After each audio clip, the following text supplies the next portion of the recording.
Hi, everyone. This is the Incept Connect podcast. I am John Osberg, growth strategist at Incept in downtown Buffalo, New York. Today, I'm joined by two incredible people, two leaders, two builders of community and commerce in David Gonzalez and Favio Osorio of Arbol. Gentlemen, welcome to the show. Thank you for having us. Thank you. I'm glad to hear. This is I like to call out just the obvious. So this is a new configuration for the show. We've been usually in a different way with a table with just one guest. So this is our first try. So as I said off air, I'm going to say it on air. Thanks for your grace in getting this all coordinated. But glad to have two different individuals, a part of the same cause, to be talking about the impact that you're creating at Arbol. And so wanted to first start with just some intros. So whoever wants to start, just about yourselves and your path to now, and then we'll jump into what Arbol is all about. Who wants to start? Sure, I'll go for David, come on. So David Gonzalez, co-founder, co-CEO of Arbol. Path to getting here was fantastic. I'll take you back to maybe 2019-ish, okay, when Favio and I first met at M&T Bank. We were working on this. There's a project going on at the bank called Unbanked and Underserved. Intention was to reimagine, bring banking products and services to underserved communities. Favio and I started to have some ideas kind of outside of the core projects of the bank. Kind of like met up for 30 minutes in a conference room, turned into like 90, and we're like, man, we got something. Took it off to nights and weekends, and I would say over the course of about 9 months, kind of like incubated and did some customer discovery that ended up with Arbol. What that is Arbol is a platform that helps low-income college students persist to graduation through financial and community support. Essentially, we're creating the ability for these folks to pursue economic prosperity. And that's something that I think some of the old ways or the ways that banks are traditionally thinking of this is a little bit outdated, and we have a fresh approach to that. Yeah. Wow. Well said. Well said, David. Thank you. Fabio, how about you? Yeah, I echo everything David said. When David and I met at M&T Bank, we hit it off immediately because of our passion for supporting underserved communities by leveraging our background in finance. But also we have experienced a lot of the different challenges that first generation college students or underserved college students have experienced. So we have first-hand experience ourselves having gone through some of those challenges. So it was great to come together and collectively work on this effort and generate this idea to support underserved communities. That's beautiful. It's something that, I know when we first connected some weeks, maybe months ago now, time flies, it's something that, for me, someone who's involved in the community a lot, it just candidly, it didn't really register with me, right? It's always like, how can we get financial aid, allocated to a student who needs that support? But you don't think about what's happening during the semester, right? So food, transportation, all those inner workings that are part of getting, to graduation from year, day one all the way to that end of year 4, depending on what program you're going into. It's not really thought about. So kudos on being opportunistic on that and doing it from experience, right? Knowing what it's like to go through school. Where, remember we talked about it. It's like, do I do this 40-hour job, or do I buy my, do I keep working, or do I drop out because I need to afford the books and all the other things that come with it? So a huge shout out to you guys. And I also just realizing that you got that sweet hat there. Does that say democratize opportunity? Democratize opportunity, yes. More about that. What does that mean to you guys? Yeah, that's at the very core of what we're trying to do, right? Access to opportunity. I guess let me tell you a little bit about my background. Please. To answer that question. Please. Because so my family relocated from Peru to the U.S. With the vision of enabling my brother and me to access quality education, right? What we learned when we moved was that education is accessible here, but it's also costly. And while I was going to school, despite having a scholarship, and looking back, without any scholarship, I don't think I would have been able to even go to college, and I don't think I'd be sitting here with you guys today. But quickly I realized that I had no money set aside to be able to cover my living expenses, my books, my transportation, my food. So I struggled a lot. And that's accounting for the 2 or 3 jobs that my parents had, and also working full time while going to school and being an athlete. So we realize that those are challenges that impede many talented individuals from really accomplishing their goals and their full potential. So through Arbol, we're trying to like remove those roadblocks so they can all achieve their full potential, empowering them and see them succeed. Yeah, add to that, please, Dave. That's beautiful. Thank you, Favio. Our sayings, talent is equally distributed, opportunities not. Wow. And we believe that, firsthand, we've seen so many talented college students just with the customer discovery that we did, looking back at our own time in college, just how many folks are just left behind, that it could just be for the tiniest cost. And that's something that at the core we really want to be able to address. So that's kind of where democratizing opportunity, we want to be able to give everyone equal access to pursue whatever their dream is, and also reinvigorate kind of the economic mobility that America is really famous for, and really what Buffalo is famous for. It's our thing. Beautiful. Yeah, so there's two, that the democratize opportunity is a great phrase, but then also like I think is it your website is growarbol.com, is that right? Yep. So grow, so arbol, right, means tree in Spanish, and so is there? Yeah, just curious to learn about the brand ethos a little bit here while we're on air. Let's hear it, Fabio. Come on. Yeah, absolutely. So we came up with the name. I think you already know this, but we are a little bit nerdy. So we. So am I. We were. I think we came across an article about trees and how trees are communal species. So they communicate with each other underground through a network of roots, right, that they develop over time. So they can share nutrients, they can communicate with each other, and we believe that it really captures the essence of what we're trying to accomplish with Arbol. Beautiful, meaningful. So we're talking about at a high level some of the things that you're working to address in Arbol. Let's get tactical for those that are watching and listening, so that they can, my goal here is to really, again, empower the two of you with what you're doing with Arbol, so that those that are listening and watching can really like plug in and get connected and start creating some impact, whether it's just sharing the good word about what you're doing or getting involved financially or mentor. So that sounds great. So we've talked a lot about the higher end kind of overview looking points of what you're trying to accomplish through Arbol. Let's get more tactical, if you will, in the nuts and bolts, so that those that are listening and watching can, plug in almost immediately and get involved with what Arbol is trying to accomplish. Sure. So there's two pillars to Arbol's business. The first is finance. So through finance, we build financial capability for students by providing them basic financial literacy. Think ahead of each semester, we work with each college student to be able to establish a budget. That's for the first time for many of these students that they actually see on paper what they have to spend their money on, how much they actually need. And that's a good first step to be able to uncover, hey, it cost me $5,000 per semester to go to college. I'm only making $3,000 and I'm working 25 hours per week. Maybe I need a little bit of help. So that's one aspect. The other aspect is checking in on their tuition balance and their coverage from scholarships, grants, and loans, and make sure that we're optimizing on a regular basis and connecting them to opportunities to make sure that they're lessening their debt or graduating with less debt. That's one aspect. That's the servicing part. We also layer that in with financial products. We offer each student $1,000 stipend ahead of each semester. It's a micro grant, so I don't have to pay it back. That lessens the financial burden of the identified financial need.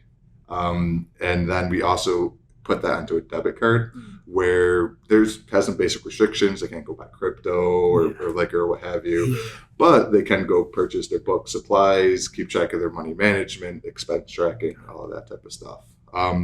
Looking into the future, we'll continue to, upscale students on financial literacy, adding credit products, adding a rewards program, teaching them how to invest and save.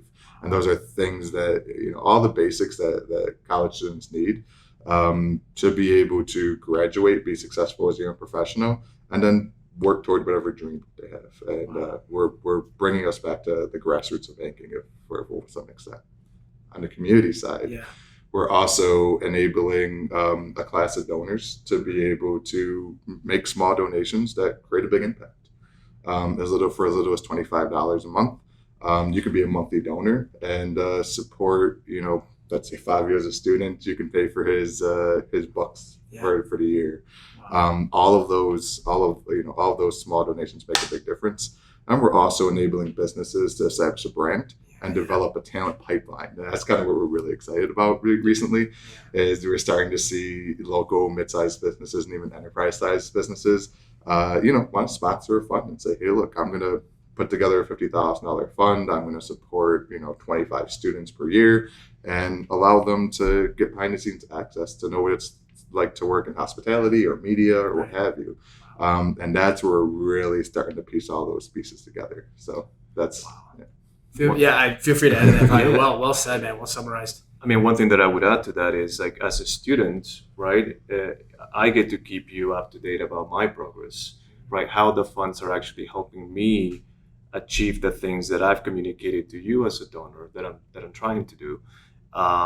So by doing that, you get to see how your donation is actually helping me progress over life, right? Get closer and closer to completing that degree, and then eventually obtaining that job that I'm in pursuit of.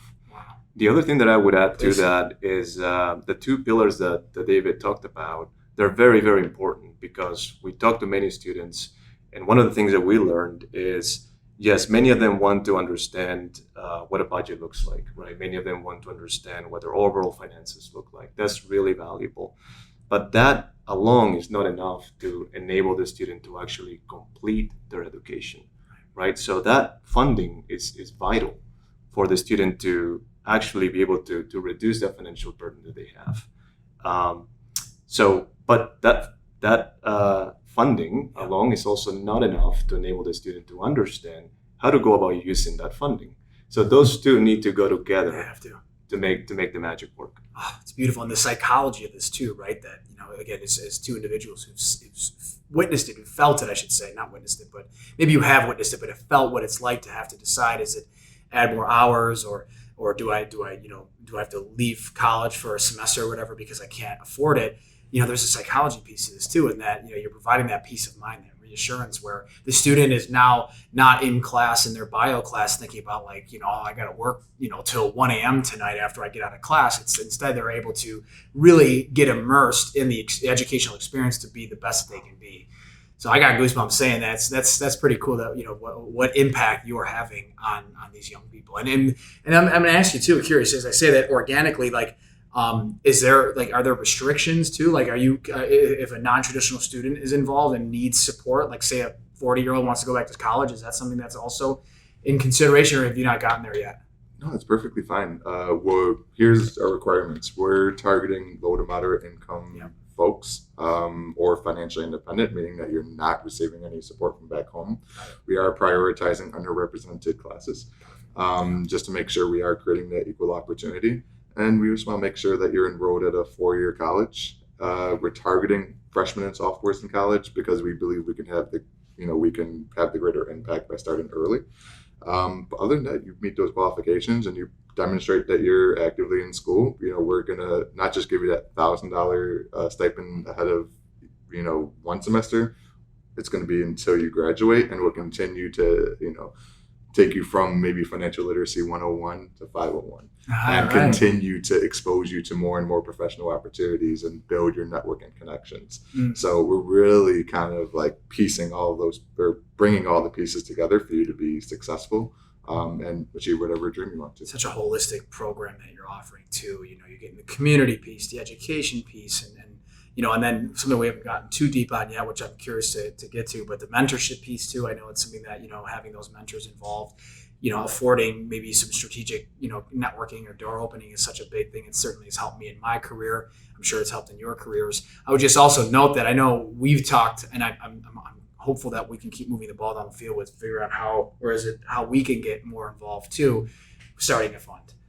Because I know there's some people in town that we've talked about that are starting those specific funds in certain verticals to then, like you said, for the $50,000 fund that's, company ABC wants to open, that's 25 students, man.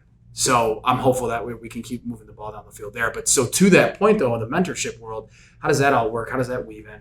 Yeah. So something that we have basic out of the box is you're going to connect with a financial advisor or Arbol financial advisor that you have access to throughout the semester or throughout the time that you're on the platform to help you kind of work through the financial aspects of your life while you're a college student. And that is a form of mentorship that we offer right out of the box. Then as you connect with different brands, they programmatically bring their own mentorship and access to other professionals that you can link up with. So that's kind of how things start to evolve. So if you're, I don't know, a finance student, you might want to connect with some of our local banks, Evans Banks, M&T Bank, Key Bank, and just kind of feel for what it's really like to be out there. And there's plenty of folks, at those organizations that want to help. So that's kind of how we bring everything together. Absolutely. Imagine you've got students or even parents of students that know that their student, their child might qualify. How, we're not at that point where how do we find you, but like, I know we talked before we started fully recording, there's a goal to build out that the wait list, right, for students. We want to bring more students in. So how can potential folks that are watching this do that? How can they spread the word on that? And if you're a student watching this, how can they get to that point with you guys? Yeah, absolutely. Right now you can go to www.growarbol.com/students. Right there, you'll be able to sign up for our wait list ahead of both the fall and spring semester. As we grow our fund and have more capacity to serve more students, we'll start chipping away at that wait list. Awesome. So do that now and secure your spot. Yeah, we'll get that in the show notes too. GrowArbol, ARBOL.com or .com or .org. Sorry, .com. So that we'll make sure we get that in there. If there's any miscellaneous things you'd like to cover too, I know we've covered a lot so far about the mission of Arbol, beautifully noble one. If there's anything else you wanted to add that maybe we didn't cover, feel free. But I have a question more in the entrepreneurship world as a follow up to that. But is there anything else you wanted to add?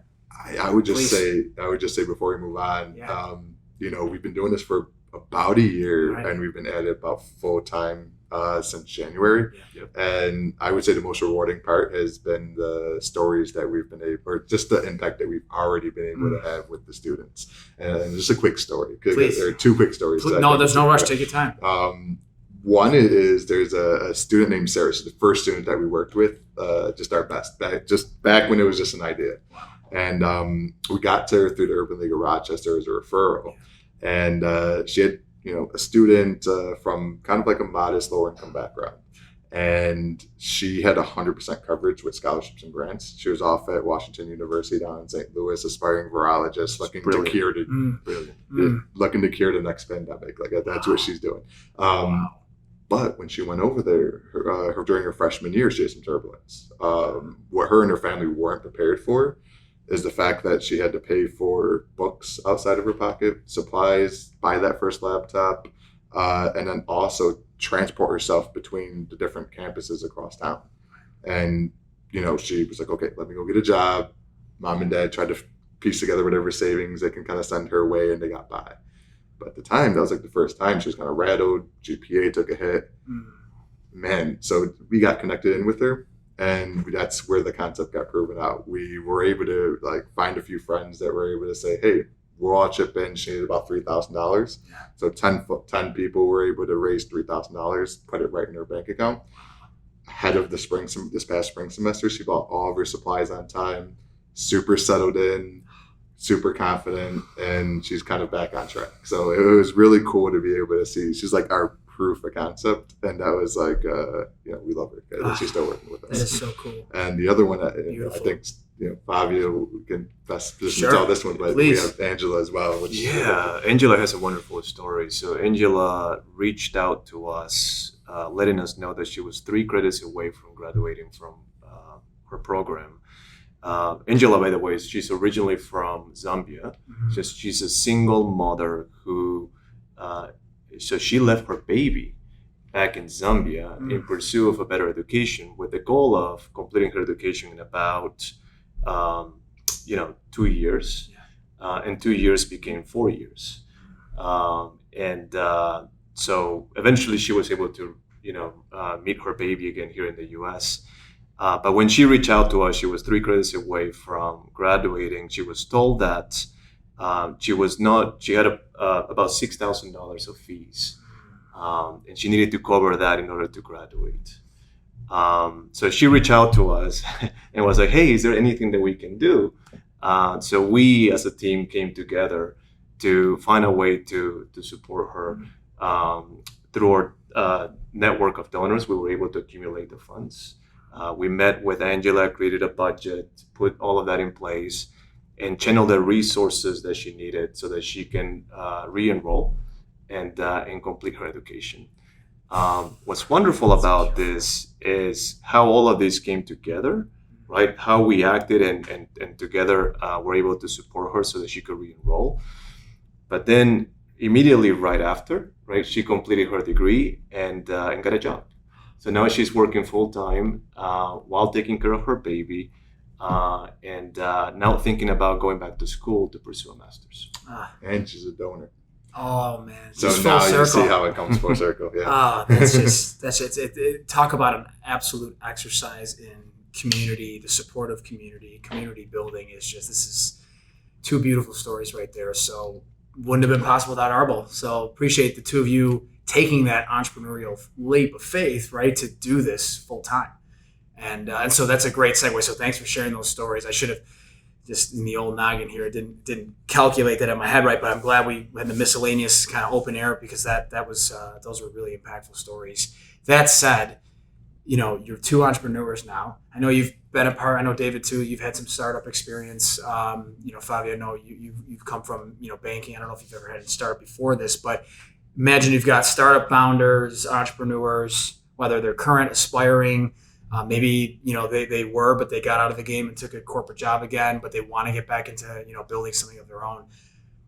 Just any free form thoughts on what you'd say to these individuals that are watching and listening. Just get started. Yeah. I think that's the biggest thing. So actually, I have like a bullet point, or I have a list of bullet point of sayings that I say to myself all the time. Wow. Or just reminders. And one is, direction doesn't matter. Traction progress does. Just go. Mm-hmm. And I think that's one of the biggest challenges that a lot of folks that are interested in entrepreneurship have, is having a lot of ideas, not sure which one's going to work. Just get started, and then you'll get the feedback and get closer to the one that does. When we started, we went through, I would say, maybe 50, 60 ideas that we tested out with many MVPs until we got to Arbol. So I would say if we were just standing back and kind of like try to perfect it before going to the world, we wouldn't be where we are today. So ship it, right? That's a good way to say it. Ship the work, ship the product, ship the concept, and like you said, iterate from there going forward. Yep. Just get started. Beautiful. Favio, how about you? Yeah, I would say, find a problem that you feel very passionate about, right? And align that with your skill sets. I mean, that's essentially what David and I did, right? This really spoke to us, and we feel we're equipped to solve that problem, given our backgrounds, our experiences, not only as first-generation college students, but also having been in financial services for the last, collectively, close to 20 years. So when you fall in love with a problem, you're going to be thinking about it all the time, right? And as you think about it all the time, you are going to be thinking of new ways of solving it. You're going to be putting yourself a little bit in closer proximity to the problem because you're experiencing that challenge, right? Wow. So all of that is gonna help you to even bring your idea to fruition a lot faster, and also to start building a team around it. So I would say fall in love with the problem, be selective about what problem you want to solve for, and align that with your skill set. Problem and passion create your purpose, right? And your path to actualizing something like that. That's beautiful. Really good. I think in closing, this has been wonderful. So we've already shared some things, we'll have in the show notes, but where to connect with you guys best. I'm sure LinkedIn's probably something you would default to. So we'll certainly have your LinkedIn profile URLs in there so people can connect that way and reach out. But where else might we be? The website, right? I'm answering the questions as I'm asking it. growarbol.com, that'll be in there. But I guess it would be if there's anywhere else we can find you, and then if there's any events coming up, we'd love for you to guys share that in conclusion here. Yeah. So for students or families who want to refer a student, go to growarbol.com/students, and you can go ahead and join the waitlist today. We're actively growing our waitlist and growing our capacity to bring more students on our waitlist. So join now. For folks who want to just, again, small donations create big impact. For those who want to, support the cause, go to growarbol.com/donate, and you can subscribe to be a monthly donor and kind of get access to share the stories and journey of all these students that are really making a big difference in the world. As far as events, stay tuned. Follow us on all the socials. We're on, primarily LinkedIn, Instagram, and Facebook. So subscribe to our pages there, and then, be on the lookout for some big events that are coming this fall. Sweet. Can't wait. Anything to add to that, Favio? David probably covered. No, David's address is the following. That's good. No, that's good. That's it. Thank you so much for having us. Yeah, thanks for coming on, guys.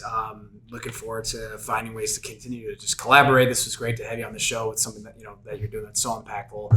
This is something I learned from Mark Sullivan, who's the CEO of Catholic Health. He sent me a video on my birthday, and I never heard this said before, but he said, on behalf of everyone you've ever come into contact with, thank you.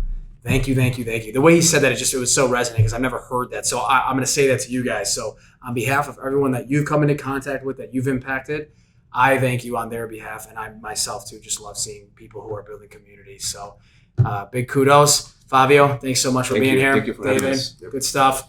That's another episode on the Incept Connect podcast. We will see you on the next show.